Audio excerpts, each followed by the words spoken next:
वो उत्कृष्ट कोटि का दिखाई पड़ता है। तो आप प्रिय छात्रों, ये तीनों लेखकों के, तीनों आलोचकों की बातों को मैंने विस्तार से यहाँ इसलिए रखा है कि आप जान सकें कि किसी कवि या लेखक की रचनाओं को पढ़ने का ढंग क्या होता है और कैसे समय के अनुसार कोई कवि या लेखक अच्छा या बुरा, महत्वपूर्ण या कम अच्छा माना जाता है।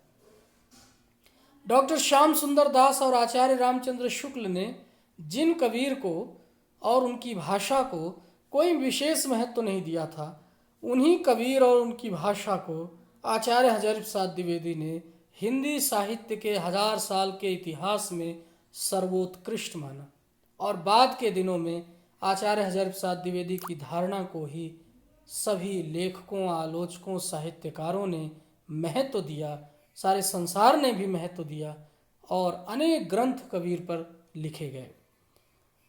आइए आगे देखते हैं कबीर के बारे में कि उनका वर्ण विषय क्या है। अब आपने ये तो जान लिया कि कबीर का जन्म,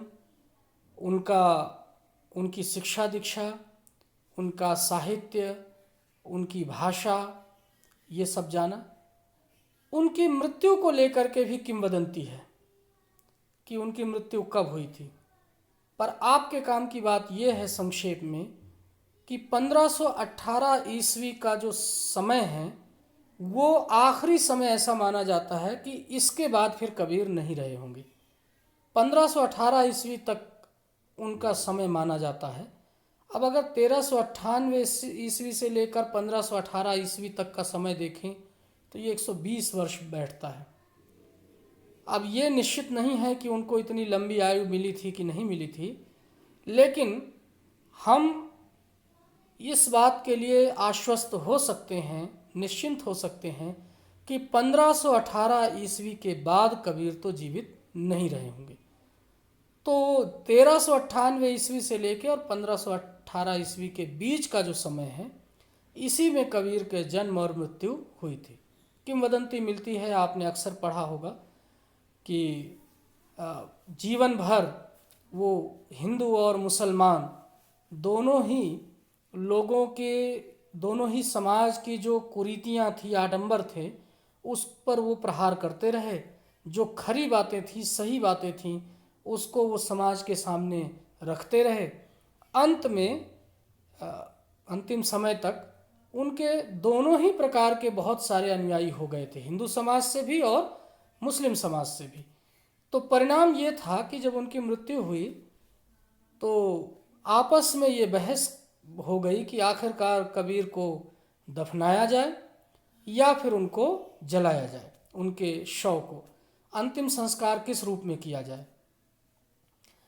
तो किंवदंती ये मिलती है कि जब ये बहस हो ही रही थी, आपस में झगड़े होने लगे और बाद में जब चादर उठा करके देखा तो पता चला कि वहाँ ना शव है, ना उसका कोई रूप है, बल्कि वहाँ तो कुछ फूल बचे हुए हैं। और उन फूलों को हिंदू और मुसलमान दोनों ने आपस में बांट लिया। एक ने उनकी समाधि तैयार कर दी और दूसरे ने उन्हें अपने मंदिर में सजा लिया। तो इस तरह से उनकी समाधि भी है, मंदिर भी है। और एक किंवदंती और मिलती है उनकी मृत्यु से जुड़ी हुई, जिसका जिक्र करना आवश्यक है, और वो ये है कि कबीर वैसे तो बनारस में रहे थे, बनारस में ही उनका जीवन गुजरा और वहीं उनका जन्म भी हुआ था, लेकिन मृत्यु के समय वो मगहर चले गए थे। हिंदू धर्म में ये मान्यता थी उस समय कि जो मगहर में जा कर के प्राण त्यागता है उसको स्वर्ग नहीं मिलता है, उसको मोक्ष नहीं मिलता है।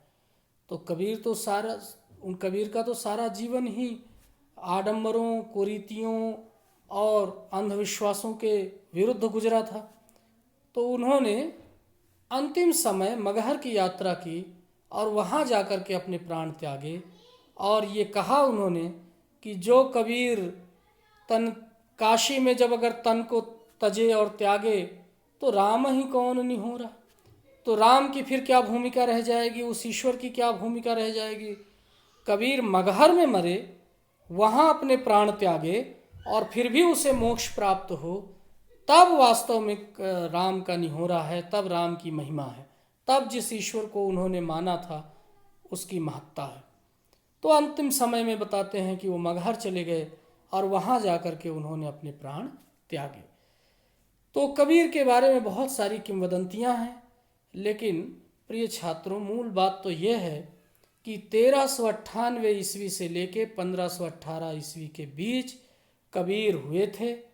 कबीर ने साखियाँ रची, शबद रचे, रमैनी रची, और उसमें उन्होंने समाज के बारे में, उन्होंने अंधविश्वास कुरीतियों के बारे में अपने विचार प्रकट किए।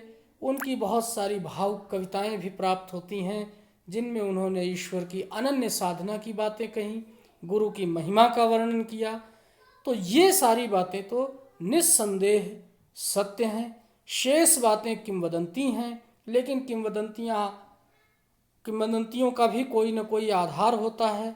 अगर लोक में कोई बात प्रचलित है तो निश्चित रूप से वो भले ही चाहे परिवर्तित रूप में प्रचलित हो, लेकिन उसका कहीं न कहीं कुछ न कुछ आधार होता है। अब आइए जल्दी से हम देख लेते हैं कि कबीर के साहित्य का वर्ण विषय क्या है। वर्ण विषय का मतलब उसमें किन बातों का वर्णन मिलता है, क्या वर्णन मिलता है। तो सबसे पहले आइए देखते हैं कि क्या क्या विषय उनके यहाँ मिलते हैं। अभी मैंने थोड़ी देर पहले बतलाया कि गुरु की महिमा का वर्णन, गुरु का बड़ा महत्व है कबीर के यहाँ, और वो बार बार अपने सदगुरु को याद करते हैं। सदगुरु को तो वो इतना महत्व देते हैं कि कभी कभी ईश्वर से भी ऊपर का दर्जा देते हैं। गुरु गोविंद दो खड़े काके लागू पाए, कह रहे हैं कि गुरु के पाँव में इसलिए लग रहा हूँ क्योंकि उन्होंने ही बताया गोविंद का रास्ता। अगर गुरु ही न बताते तो मैं क्या जानता कि ईश्वर क्या है, गोविंद क्या है। तो गुरु का बड़ा महत्व है। दूसरा, उनके यहाँ ईश्वर का जो वर्णन मिलता है ये सारे भक्तकालीन संतों और कवि भक्तों के यहाँ दिखाई पड़ता है। ईश्वर की अनन्य साधना कबीर के यहाँ भी है, लेकिन वो ईश्वर, अच्छा सबसे रोचक बात यह है कि कबीर के यहाँ राम, हरि, कृष्ण, माधव, गोविंद ये शब्द बार बार आते हैं। राम तो बहुत बार आया है। राम शब्द जो है कबीर के साहित्य में बहुत बार आया है। तो क्या राम ये वही राम है जो दशरथ के, अयोध्या के महाराज दशरथ के पुत्र थे, जिनकी आप रामायण पढ़ते, देखते, सुनते रहे हैं? नहीं। कबीर ने कई जगह कहा है कि मेरे राम तो ऐसे हैं जो पुहुप वास से पात्रा, जो पुहुप फूलों की सुगंध से भी पतले हैं, जो केवल एक जगह नहीं है, अयोध्या के आसपास ही नहीं थे, जो अवतारी नहीं थे, जो सर्वत्र व्याप्त थे, कण कण में व्याप्त थे, जिनका अस्तित्व प्रत्येक प्राणी के हृदय में है। तो वो निर्गुण राम, निर्गुण राम मतलब जिन्होंने अवतार नहीं लिया, सर्वत्र व्याप्त है। बस वो वर्णन करने की दृष्टि से राम शब्द का उल्लेख करते हैं और उसका चित्रण करते हैं, लेकिन वो राम जाके मह माथा नहीं, नहीं रूपक रूप, पुहुप बास थे पातला, ऐसा तत्व अनूप। ऐसा अनूप तत्व है वो जो पुहुप बास, फूलों की सुगंध से भी जो पतला है, ऐसे राम की उपासना कबीर करते थे। आगे आप देखें, कस्तूरी कुंडल बसे मृग ढूंढे बन माही, ऐसे घट घट राम हैं दुनिया देखे नाही। घट घट में है वो राम और दुनिया उन्हें देख नहीं पा रही।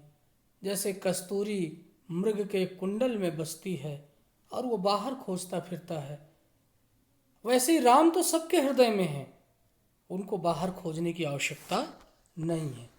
ये दोहे मैं इसलिए आपके सामने रख रहा हूँ ताकि आप ये समझ सकें कि उनके साहित्य का जो वर्ण विषय है, वर्णन का विषय है, मुख्य केंद्रीय विषय है, वो क्या है।